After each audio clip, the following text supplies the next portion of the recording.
An amount, चले अब खामोश हो जाए, साथ साथ क्वेश्चन ना करते जाते हैं। अमाउंट रुपीज 2500, इंटरेस्ट रेट है 8%, आपने परपेचुटी फाइंड करनी है। अगर वो सिंपल इस तरह का डाटा देता है ना, तो इसका मतलब है जो गिवन वैल्यू होती है वो होती है आर, और हमने फाइंड करना होता है पी। अगर क्वेश्चन सिंपल हो तो हमने क्या करना है, अगर जो गिवन वैल्यू होगी परपेचुटी में वो आर होगा और फाइंड करना होगा पी। बट अगर खुद वो कुछ बताए तो जिस तरह से वो बताएगा वैसे करेंगे। तो हम क्या करेंगे, पी किसके बराबर आ गया इसमें, आर ओवर आई, और ये आपका 2500 ओवर 0.08 आपका आंसर आ जाएगा 31250। उसके बाद ये क्वेश्चन बड़ा इंपॉर्टेंट है, ये पेपर में सवाल कई दफा रिपीट होता है, बट इसका जो ऑप्शन है ना वो इस तरह से नहीं गिवन होता। आंसर यस नो में होगा बट आगे वो कुछ बताएगा भी सही, उसको हमने मेन देखना है। क्वेश्चन में लिखा हुआ है Asim and Ali company bought a bond ₹200,000 5 years ago, मतलब एक बॉन्ड खरीदा 2 लाख रुपए का। कब खरीदा? 5 साल पहले। The company received 300,000 now at maturity level, आज 3 लाख उसको मिल रहा है। 5 साल पहले 2 लाख का खरीदा था, आज वापस कितना मिल रहा है? 3 लाख। कहता है interest rate is 8%, whether the company is in profit or not. अब हुआ ये कि हमने 2 लाख में खरीदा था 5 साल पहले, और हमें 5 साल बाद, कभी ये 5 साल आ जाते हैं, कभी ये 3 साल आ जाते हैं, कितने पैसे मिल रहे हैं? 3 लाख। कहता है क्या कंपनी प्रॉफिटेबल है या नहीं। अब हम सबसे पहले देखेंगे रेट ऑफ इंटरेस्ट कितना है, 8%। रेट ऑफ इंटरेस्ट क्या है? 8%। अब अगर हम ये 2 लाख बैंक में जमा करवाते और अगर वो 8% के हिसाब से अमाउंट 3 लाख से ज्यादा आए तो क्या हम फायदेमंद हुए या नुकसान? दोबारा सुने, कंपनी ने हमें 3 लाख दे रही है, हमसे ये पूछा जा रहा है आपको फायदा हुआ या नुकसान। मैं यही 2 लाख किसी और जगह पर इन्वेस्ट करता तो मुझे इंटरेस्ट कितना मिलना था? 8%। अब मैं क्या करूंगा, अगर इस 2 लाख की फ्यूचर वैल्यू में लूं और उसकी फ्यूचर वैल्यू ग्रेटर देन 300,000 आए तो नुकसान में होगा या फायदे में? नुकसान में होगा। और अगर फ्यूचर वैल्यू लेस देन 300,000 आए तब मैं फायदे में हूंगा। एक तो तरीका यह है कि मैं 2 लाख की फ्यूचर वैल्यू फाइंड कर लेता हूं, अगर फ्यूचर वैल्यू 3 लाख से ज्यादा आ जाती है मैं कहूंगा मुझे तो नुकसान हो गया, और अगर फ्यूचर वैल्यू कम आ जाती है इसका मतलब है बाहर इन्वेस्ट करना तो कम पैसे मिल रहे थे और वहां से मुझे कितना मिल रहा है? 3 लाख, तो मैं फायदे में होगा। एक तरीका। दूसरा, मुझे 3 लाख मिल रहा है 2 लाख के बदले, 3 लाख मिल रहा है, अगर मैं इस 3 लाख की प्रेजेंट वैल्यू फाइंड करूं, क्या फाइंड करूं? प्रेजेंट वैल्यू, और वो आ जाए प्रेजेंट वैल्यू 300,000 ग्रेटर देन आ जाए 2 लाख के, बताओ मुझे फायदा है या नुकसान? फायदा है। क्यों फायदा है? क्योंकि मुझे मिल रहा है 3 लाख और मैंने दिए कितने? 2 लाख। अगर प्रेजेंट वैल्यू 3 लाख की कम आ जाए 2 लाख से तो फिर क्या होगा? नुकसान। अब हमने ये देखना कैसे फायदा नुकसान। 2 लाख मेरी कॉस्ट है और 3 लाख मेरी इनकम है, ऐसा ही है। आपने इनकम ज्यादा होनी चाहिए और कॉस्ट कम होनी चाहिए अगर आपकी, लेकिन दोनों को किसी एक जगह पर लाना पड़ेगा। अगर मैं 3 लाख को जीरो पे लाता हूं और अगर 0 पे आएगा तो क्या होगा उसकी? अगर इसकी प्रेजेंट वैल्यू 2 लाख से ज्यादा है तो मेरी इनकम ज्यादा है या मेरी कॉस्ट ज्यादा है? इनकम ज्यादा, तो फायदेमंद। और अगर प्रेजेंट वैल्यू कम आएगी तो मुझे नुकसान हो जाएगा। पेपर में सवाल कुछ इस तरह से आएगा, वो कहता हां मुझे फायदा है, yes if present value of 300,000 is greater than 200,000, present value of 300,000 is greater than, तो मैं ये देखूंगा कि अगर मेरी इनकम ग्रेटर कह रहा है तो फिर ठीक है, और अगर मेरी कॉस्ट ग्रेटर कह रहा है तो फिर नुकसान दे। तो मैं क्या दोनों चार तरीके बन गए, दो तरीके बन गए, या तो 2 लाख को मैं फ्यूचर में ले जाऊंगा या 3 लाख को मैं, अगर मैं 2 लाख को फ्यूचर में ले जाऊं तो 2 लाख की फ्यूचर वैल्यू ज्यादा होनी चाहिए फायदे के लिए या कम? कम होनी चाहिए, क्योंकि 2 लाख मेरी कॉस्ट है, 2 लाख मेरी कॉस्ट कम होनी चाहिए जहां भी जाऊं, और 3 लाख की मैं प्रेजेंट वैल्यू लूं, ज्यादा होनी चाहिए कम? ज्यादा होगी तो मुझे फायदा, कम होगी तो मुझे डन। अब पेपर में प्रेजेंट वैल्यू वाला फार्मूला लगाया हुआ है, तो हम 3 लाख की प्रेजेंट वैल्यू फाइंड कर लेते हैं। तो करो जरा, present value 3 lakh divided by 1 plus 0.08 की पावर 5, 2041.7। फायदे में हो नुकसान में? फायदे में हो, क्योंकि इनकम आपकी उस लेवल पे ज्यादा, एक ही लेवल करना है ना, 0 पे या 5 पे। तो कंपनी क्या है? फायदे। ये तो क्वेश्चन हमने किया हुआ है। मदर वांट्स 300,000, नहीं भी किया तो फिर दोबारा कर ले। हाँ ये कह सकते हो आपके सर, आपको कैसे पता चला? पता नहीं, मुझे भी नहीं पता, क्वेश्चन के अंदर बताया होता है। ये तो क्वेश्चन के अंदर ना हिंट बताए हुए हैं। ये बेसिकली सवाल कौन से हैं? ये पेपर में आए हुए सवाल है। पहले मैंने क्या किया था, अब तो ये सारे दुनिया के अंदर ये असाइनमेंट फैली हुई है। ये मैंने असाइनमेंट इकट्ठी कैसे की थी कि मैं, जब आप लोगों के पेपर होते थे ना, तो मैं सेंटर के बाहर ही चला जाता था, जो बाहर निकलता था उसको कहता था बताओ कौन कौन से क्वेश्चन आए, तो फिर वो कुछ तुक्के शुक्के बनाते बताते थे, तो मैं उस तुक्कों से फिर सवाल बनाता था। तो इसलिए पेपर में जो सवाल होगा ना, वो तुक्का नहीं होगा, वो प्रॉपर सवाल होगा, इसलिए परेशान ना हो। तो यहां पर ये सारे हैं पास पेपर ही, जो पास पेपर ऑलरेडी क्वेश्चन आ चुके हैं सारे वही हैं, लेकिन ये हिंट लेकर लिए गए। कुछ क्वेश्चन पुराने मैंने ऐड किए हुए जो आई कैप मैनुअल होते थे वो वाले, और कुछ क्वेश्चन मैंने इस तरह से कलेक्ट किए हुए। 3 लाख को प्रेजेंट वैल्यू पे लेके आना, 2 लाख को फ्यूचर में लेके जाना, दोनों में से कोई एक करेंगे ना, तो इनके आंसर बराबर नहीं, इनकी वैल्यूज बराबर नहीं, डिसीजन एक जैसा होगा, चाहे जो मर्जी करे। जिस तरह हम 3 लाख को प्रेजेंट वैल्यू पे लेके आएंगे, ठीक है, तो वो हमारे पास 2 लाख की वैल्यू बराबर नहीं होनी चाहिए। सुने, ये 8% वो मैंने, मुझे नहीं दे रहा, 8% मार्केट का रेट है, कि अगर मैं मार्केट में इन्वेस्ट करता तो मुझे 8% इंटरेस्ट मिलता, और मुझे वो कितना इंटरेस्ट दे रहा है? 3 लाख दे रहा है, वो पता नहीं कितना इंटरेस्ट है। या तो ऐसा करूं ना, मैं एक को पी रख लूं, एक को ऐसा रख लूं, 5 साल का टाइम लेकर रेट फाइंड कर लूं, और अगर मेरा रेट ज्यादा आ गया तो मैं कहूंगा ठीक है, वो मुझे ज्यादा रिटर्न दे रहा है। 8% उसका रेट नहीं है कि 3 लाख 2 लाख हो जाएगा, 2 लाख 3 लाख हो जाएगा। 8% मार्केट का रेट है, और वो तो मुझे पता नहीं किस रेट के हिसाब से दे रहा है। आगे चलते हैं। Mother wants 300,000 after 3 years from now, 500,000 after 5 years from now. Mother wants 300,000 after 3 years and 500,000 after 5 years. If interest rate is 12% compounded quarterly, what would be first installment to be deposited by her at the start of each quarter for 5 years? ये आगे time भी लिख लें, for 5 years, 5 साल का time, जो time question के अंदर बताया होगा। अब क्वेश्चन ये है, ये वो क्वेश्चन है जो मोस्ट रिपीटेड क्वेश्चन है। 3 साल बाद कितने पैसे चाहिए? 3 लाख।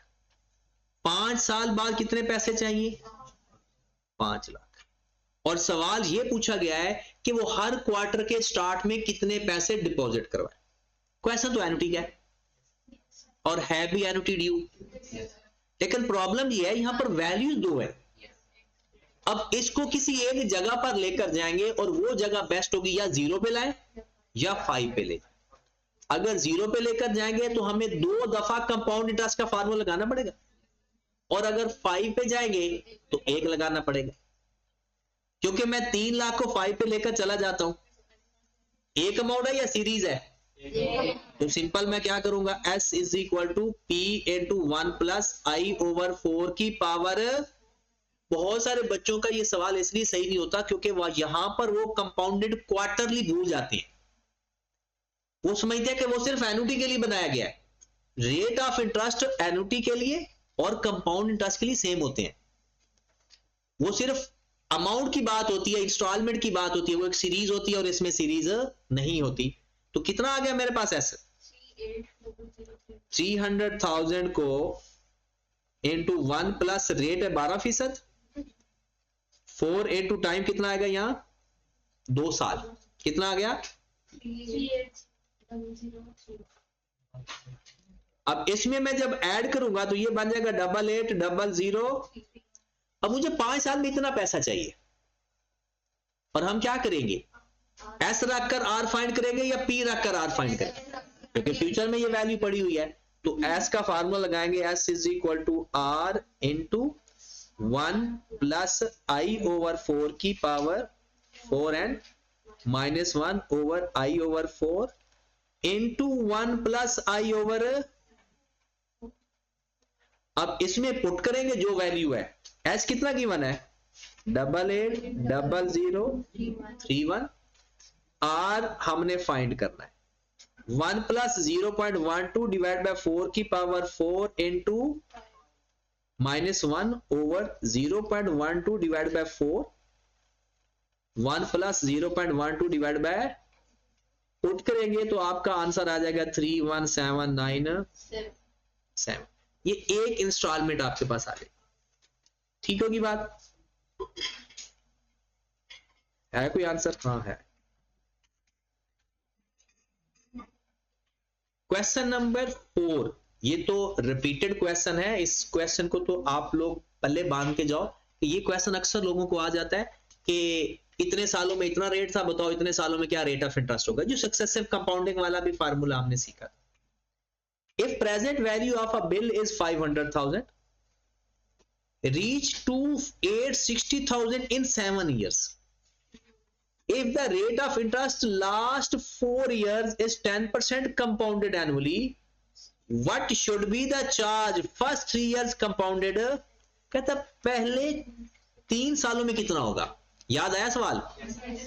या तो दो तरीके, या तो अलग अलग कर देते, या इसका formula S is equal to P into 1 plus i की power n into 1 plus i की पावर, कितने फैक्टर होंगे लगा दें। S कितना है? 8 लाख, और P कितना है? 5 लाख। 1 प्लस इसका रेट हमने फाइंड करना है, 3 साल का हमने, और 4 साल का रेट हमें 10% गिवन है। सॉल्व फॉर एक्स करेंगे, आंसर आ जाएगा 5.516, 5.55 एक ही उस जैसा। Suppose an amount of x is invested and received 3 times. x invest किया है, 3 टाइम हमें मिला है। इसका क्या मतलब है? s मेरे p हमारे पास x है, s हमारे पास, रेट हमारे पास 10% कंपाउंडेड। कहता है कितना टाइम लगेगा? 11 पॉइंट, ये तो हमने कल भी क्वेश्चन किया था। 11 कर लो। अब उसने x दे दिया तो क्यों तकलीफ? x वैसे कैंसिल हो जाता है, 100 लिखोगे तो वो कैंसिल नहीं होगा बस। इसमें तो जिसमें वो कहता है ना in how many years amount is triple itself, उसमें हम 100 लिखें या x लिखें एक ही बात। 11.5% ही आ रहा है। उसके बाद आपने 6 लाख रुपए इन्वेस्ट किया 9% सिंपल इंटरेस्ट के हिसाब से। टाइम कितना है? 3 साल। इसका टोटल सम कितना आएगा? 77555। फार्मूला क्या लगेगा? a is equal to p into 1 plus 8। आपको p भी गिवन है, इसमें बस टाइम लिखने का तरीका वही है कि 3 प्लस 3 बाय, जिसको ना पता चले ना, क्योंकि हमारे यहाँ बैठने का मकसद टाइम किल करना नहीं है बल्कि कुछ ना कुछ हासिल करना है। तो जिसको जो बात ना समझ लगे करे ना, तो वो पूछ लिया करे कि सारे बोली जा रहे हैं बस मैं निकम्मा हूं। वो तो निकम्मे आप बन चुके थे जब आपने साथ साथ नहीं पढ़ा। चलो अब थोड़ा सा अकल कर लो कि नहीं बात समझ लगी तो पूछ लिया कि सर ये मुझे नहीं समझ लगी, तो लिख दिया करेंगे, क्योंकि मैक्सिमम 15 से 20 सेकंड का कॉन्सेप्ट रहता है हर सवाल के अंदर।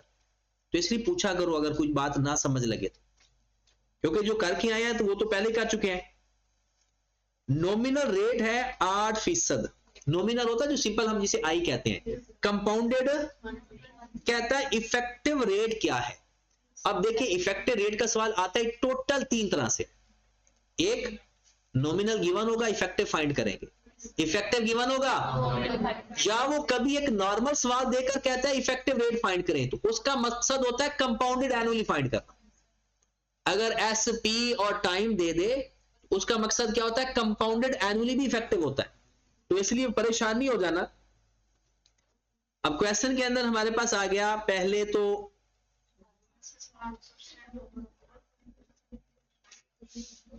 E is equal to 1 plus I over 12 की पावर 12 माइनस 1 प्लस 0.8.29। ये तो रिपीटेड क्वेश्चन है, ये तो सबको ही आता होगा।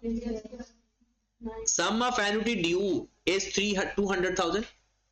What would be the sum of ordinary annuity? अगर रेट है 12% कंपाउंडेड, एक एनुटी का सम हो या पी हो, प्रेजेंट वैल्यू हो या सम हो, उसका आपस में रिलेशन पता है आपको, किसके बराबर होता है कि एनुटी ड्यू बराबर होता है ordinary into 1 plus I over M. पता है ना इसका, क्योंकि एस जो ऑर्डिनरी का फार्मूला होता है ना, सिंपल यही तो होता है, 1 प्लस वो एक फैक्टर लिखते हैं, और ऑर्डिनरी का वो फैक्टर लिखने के साथ 1 प्लस आई ओवर। इसका मतलब है ये जो फार्मूला है ये दोनों का सेम है। तो इसके अंदर किसकी एनुटी का सम गिवन है, 2 लाख गिवन है, पी का भी ये सेम बनता है, और ये फाइंड करना है, और रेट है 12%।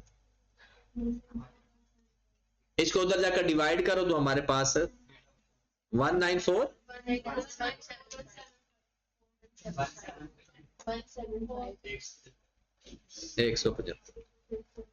194।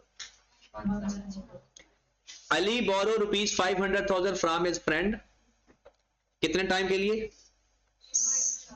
काशिफ रिसीव 896,793। पहले 4 साल का रेट 10%, आखिरी 3 साल का रेट, रिपीटेड क्वेश्चन अभी करके आए, वैल्यू चेंज है, वैल्यू तो चेंज कर दिया, 5% आ रहा है, 7%। अच्छा, इक्वेशन की असाइनमेंट पूरी नहीं दे रही, तो ये कह रहा था कि उसने 32 क्वेश्चन किए हैं, बस कोई कह रहा था कि 32 क्वेश्चन किए हैं। इक्वेशन कंप्लीट करके ना वो ना ग्रुप में शेयर कर दिया करो, ताकि सॉल्यूशन किसी ने मैच करने है ना वो कर लिया करे। तो अगर आप में से भी कोई कर लिया करे तो अपने ग्रुप में शेयर कर दिया करो, कोई फायदा हासिल कर लेगा। इसमें वो नंबरों की रेंज नहीं है, वो फास्ट आ जाएगा, इसमें फेल पास ही होता है बस। जिसने कंप्लीट कर लिया है ना वो कर दिया करे, हो सकता है उसकी गलतियां भी निकल आए। If Ali borrow 5,000 at compound interest 10% for 3 years, find out the sum to pay off total loan. ये तो जल्दी सवाल हुआ ना, 5,000 लिया 10% के हिसाब से, 3 साल बाद कितने पैसे वापस कर, 6655।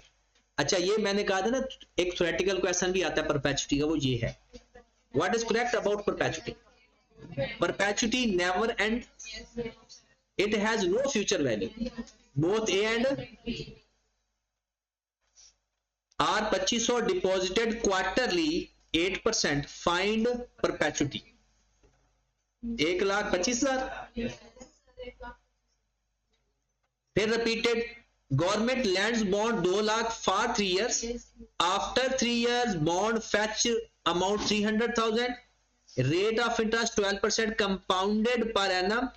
वो कहता है परचेजिंग इज वर्थफुल और, ये अभी जो क्वेश्चन करके आए हैं, तो क्या करेंगे क्वेश्चन के अंदर, प्रेजेंट वैल्यू कंपेयर कर लेंगे या फ्यूचर वैल्यू कंपेयर कर लेंगे। ये दोबारा करवाने की जरूरत नहीं है, कल वाला सवाल है, 3.16 आंसर आया होगा अगर आपने किया है तो याद है ना, ये कल वाला सवाल है। अगला भी रिपीटेड है, सेम क्वेश्चन है, क्वेश्चन नंबर 16 भी रिपीटेड है। अच्छा इसका ना हो सकता है कि जो सवाल लिखा गया हो ना वो शायद उसमें कोई गलती हो, क्वेश्चन है वही वाला कि जैसे लिखा हुआ है 60,000, ये मुझे लगता है 6 लाख होगा या 9,90,000 होगा, लेकिन ये सवाल वही है। वो मेन तो हमने देखना है ना नेचर ऑफ क्वेश्चन, तो नेचर ऑफ क्वेश्चन वही है।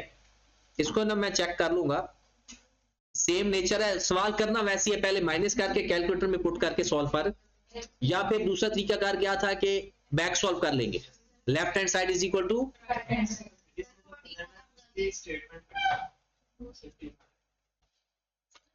what present value of a certain amount x at the start of each year, annuity due है, rate of interest 30% और लाइफ है 5 साल। और नहीं ये तो वो लिखते हुए पोस्टिंग करते हुए गलती हो जाती है। Time is 5 years। क्या किया बता दूं? अच्छा 14 और 15 एक है, इसमें क्या लिखा हुआ है, करंट डिस्काउंट रेट 10% है, प्रेजेंट वैल्यू फाइंड करनी है एक्स की at the end of the year for 4 years। तो इसमें फार्मूला लग जाएगा P is equal to are into 1 minus 1 plus i की power minus n over i, और अगले सवाल में 1 प्लस आई ओवर एम भी करेंगे। ये 3.16 इसका तो क्वेश्चन नंबर 17, 7 लाख बोरो किया है, रिटर्न कितना किया है 9,70,000, कितने सालों बाद, फाइंड क्या करना है, कितना आया है 12 at what amount get triple, कितने सालों बाद आपने ट्रिपल अमाउंट लोगे अगर रेट ऑफ इंटरेस्ट है 18.76%, 10 साल, मंथ में कन्वर्ट करना आता है सबको, सिंपल क्या करना था, P को क्या रख लेगा x और S रखा है 3x और रेट कितना है 18.76%। हमने कंपाउंड के साथ किया है या सिंपल इंटरेस्ट के साथ, A is equal to P into 3x is equal to x into 1 plus 0.18 into 3, तो ये x कैंसल, ये इधर जाकर 2 हो जाएगा, 0.1876 is equal to r, solve for x, time तो फाइंड करना है, कितना आ गया 10.8 आता है, हाँ 0. हाँ ये 666, तो इस जो पॉइंट वाला है इसको 12 से मल्टीप्लाई करेंगे तो हमारा, और मैंने आपको शायद बताया था कि अगर पॉइंट के बाद 33 आए या 66 आए तो कम से कम 6-7 दफा लिखकर किया करें, फिर आंसर आपका ज्यादा रिलायबल आएगा। अगर 1-2 डिजिट लिखकर करोगे तो जवाब गलत हो जाएगा, या डायरेक्ट कर दिया करो तो फिर तो एग्जैक्ट आंसर बराबर आएगा। क्वेश्चन नंबर 19, ये किसका हुआ है, कोई भी नया सवाल आ जाए ना, अभी तक आप वो कहते हैं ना लकीर के फकीर, असल तो ये होता है ना कि अमाउंट वगैरह आप कहते हो चेंज हो जाए, खैर है, नया सवाल करने की आदत डालो। Jack and Jill are partner, they did investment in 2 scheme, total investment was 15 lakh each, उसकी भी 15 लाख इन्वेस्टमेंट है और उसकी भी 15 लाख है। After 5 years Jack has 20% more than Jill, 5 साल के बाद जैक के पास जिल से 20% ज्यादा पैसे हैं। If Jack rate of return is 10% per annum, अगर उसका rate of return 10% per annum है तो व्हाट इज द जिल रेट ऑफ रिटर्न। अब रेट ऑफ रिटर्न मोस्टली किसके लिए इस्तेमाल होता है, कंपाउंड इंटरेस्ट के लिए, ठीक है। ये सिंपल इंटरेस्ट का सवाल भी आ सकता है, लेकिन इसके 2 तरीके हैं। एक तो आप अगर चाहते हो कि हमें ना साफ साफ समझ लगे बिल्कुल 100%, फिर इसका थोड़ा सा लेंथी तरीका है, और अगर डायरेक्ट तुक्का लगाना है तो वो भी हो जाएगा। पहली बात, 2 बंदे हैं, एक है जैक और एक है, दोनों का पी कितना है, इसका भी 15 लाख है और इसका भी 15 लाख है। टाइम दोनों का कितना है? 5 साल। रेट किसका गिवन है? जैक का रेट गिवन है 10% और इसका रेट नहीं गिवन। डन। फ्यूचर वैल्यू किसकी गिवन है? फ्यूचर वैल्यू जरा ध्यान से देखें। वो कहता है total Jack has 20% more than. अगर मैं इसकी फ्यूचर वैल्यू कह दूं x, इसकी फिर क्या होगी? 1.20। अगर एक का x है तो दूसरा 20%। अगर मैं इस डेटा को हल करूं तो यहां पर कितने अननोन है जिसको मैंने सर्कल किया हुआ है? एक ही है। x फाइंड हो जाएगा यहां से। और अगर जो x की वैल्यू आएगी मैं यहां रख दूं, यहां पर मेरे पास फिर, तो यहां पर अगर मैं s का फार्मूला लिखूं तो s किसके बराबर होता है? sp इंटू 1 प्लस आई की पावर, क्योंकि एनुअली है ना तो इसलिए s कितना है? 1.20x is equal to 15 lakh into 1 plus 0.10 की पावर। इसको मैं हल करूंगा तो मेरे पास x की वैल्यू आ जाएगी 2013137। और यही चीज मैं यहां पर दोबारा s का फार्मूला लिखता हूं। इसका s x है, s is equal to p into 1 plus i की पावर। इसका s क्योंकि ये 1.20x है और ये कितना है? यहां पर सिर्फ x लिखेंगे 201313। e कितना है? 15 लाख। रेट मैंने फाइंड करना है और n मेरे पास कितना है? इसको इधर जाकर डिवाइड करूंगा, जो आंसर आएगा उसकी पावर 1/5 कर दूंगा और -1 कर दूंगा। अगर सॉल्व फॉर x नहीं भी करना तो ये डायरेक्ट भी जल्दी हो जाता है। तो i कितना आ रहा है?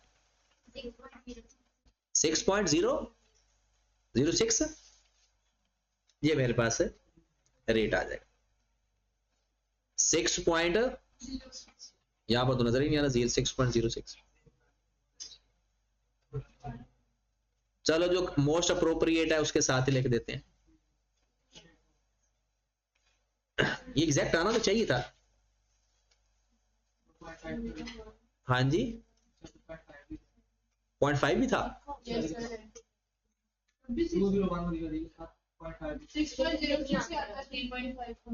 चलो वो 0.5 के से कोई फर्क नहीं पड़ता। अच्छा, इसमें अगर हम दूसरे तरीके से करते कि 20% एक का s, एक का अगर s है दूसरे का s कितना ज्यादा था? 1.20। मतलब अगर हम जैक की बात करते, एक जैक है और एक जिल है, इसकी जो फ्यूचर वैल्यू है अगर x है तो इसकी फ्यूचर वैल्यू हमने क्या लिख दी? और ये इसका s है और ये, तो इस तरह से भी अगर डायरेक्ट करेंगे तो थोड़ा सा कॉम्प्लिकेटेड आपके लिए हो जाएगा। तो वहां पर क्योंकि जब वो 20% मोर देन आता है ना तो बंदा दूसरे के साथ 20% लगा बैठता है, क्योंकि वहां प्रेशर भी होता है। तो एक दफा सवाल गलत करके दोबारा ट्राई करने से बेहतर क्या है कि आप सिंपल करो कि दोनों का डाटा लिख लेना, क्योंकि ये सवाल रिपीटेड है, बच्चों को आ रहा है सवाल। दोनों का डाटा लिख लेना, इसका डाटा पहले इससे एक्स फाइंड कर लो, फिर इसमें जाकर पुट कर। अगले सवाल में है जी, ये आपका हो गया होगा। कितना आंसर है? And instalment is paid by mister A 7500 semi annually, R आ गया। रेट है 3% और find the perpetuity 5 lakh. At what rate simple interest the amount will be double in 3 years? 33%। ये भी हल करने का तरीका आता है। क्या करते हैं इसमें? सिंपल p को रख लेते हैं x और a रख लेंगे 2x रेट गिवन है हमें या टाइम गिवन है? टाइम आपके पास गिवन है 3 साल और फाइंड क्या करना है? रेट। तो a is equal to p into 1 plus RT। फिर उसके अगला क्वेश्चन है जी, अ पर्सन इज पे 25,000 पर मंथ। ये क्या चीज हो गया? R 2.5% compounded. ये compounded annually, compounded semi annually, ये हर जगह इस्तेमाल होता है। एनुटी में भी इस्तेमाल होता है और कंपाउंड में भी। His saving account, what amount will be able to receive after? तो 7 साल के लिए हम एनुटी का फार्मूला लगा देते हैं। कितना आंसर आ रहा है? 458470। R 2500 पर मंथ है। टाइम कितना है? सम कितना है? और फाइंड क्या करना है? लगेगा क्या? एनुटी। एनुटी से रेट फाइंड करना है। क्या लिखा हुआ है? 2500 पर मंथ, टाइम है 5000 और सम कितना है? तो S is equal to R into 1 plus I over 12 है कि power 12n minus 1 over I over. अगर कुछ ना बताया हो तो ऑर्डिनरी का सवाल होता है। 3 लाख है हमारा S। R कितना है? 5000 या 2500? 2500 इंटू 1 प्लस रेट फाइंड करना है। टाइम कितना है? 5 साल minus 1 over I over. Calculator में पुट करेंगे, सॉल्व फॉर एक्स कर लेना, और अगर कैलकुलेटर जवाब दे दे तो फिर बैक सॉल्व कर लेना, क्योंकि ये बैक सॉल्व वाला है। Question number 25, at what rate of interest 4% per annum, what amount should be given every month to get 179,000? तो ये हमारे पास क्या R फाइंड करना है, और 179,000 क्या गिवन है? S गिवन है। टाइम कितना लेंगे भला? 1 साल। इसमें टाइम लिखा हुआ मिसिंग है, 1 लाख है। 1 साल। हाँ जी। Cost is equal to 15 lakh cost है। पहले 3 सालों के आपको इनफ्लो दिए हुए हैं, IRR फाइंड करना है। ये तो अब डायरेक्ट हो जाएगा। 15 कॉस्ट यानी present value of inflow is equal to present value of outflow. तो ये करके देख लो। एक एनुटी में कंपाउंडिंग और इंस्टॉलमेंट होती है, उसका टाइम सेम होता है। हाँ जी, अगर टाइम सेम ना होना तो हम रेट चेंज कर देते, क्योंकि रेट तो चेंज कर सकते हैं ना, किसी भी में कन्वर्ट कर सकते। एक सवाल ऐसा आएगा भी सही। हाँ जी, आगे किसने किया है? 15 lakh is equal to 1 lakh, और ये डायरेक्ट आता है ना 1 प्लस I की पावर 1। दूसरा इनफ्लो कितना है? 1.5 लाख ओवर 1 प्लस I की power 2 plus 18 lakh over 1 plus I की पावर। ये IRR के 2 ही फार्मूले हैं। एक वो फार्मूला याद करना है आपने, वो तब लगाना है जब वो खुद से प्रेजेंट वैल्यू फाइंड करके दे। जब वो कैश फ्लो दे देगा ना, फिर तो आउटफ्लो इज इक्वल टू, और बराबर रखकर सॉल्व फॉर एक्स करेंगे, आंसर आ जाएगा 11 पॉइंट। I 5% है और M4 का मतलब क्या है? Compounded quarterly. और फाइंड क्या करना है? इफेक्टिव रेट हो जाएगा ये। अच्छा, इसका मतलब है अब ये क्वेश्चन आप कर लोगे तो अब आपने कल 75 तक करके आने, फर्स्ट 75, ठीक है, ताकि जी समझ नहीं, सॉरी, कल फाइनेंस का टेस्ट भी है। चलो ये तैयारी भी साथ ही हो जाएगी आपकी, तो बल्कि फिर तो 100 कर ले ताकि ना हम जल्दी जल्दी खत्म कर लेना, तो 100 तक प्रोग्राम कैंसिल। इसके 100 क्वेश्चन आपने करके आने हैं, तो क्योंकि अकाउंटिंग का काम थोड़ा ही है मुझे लगता है।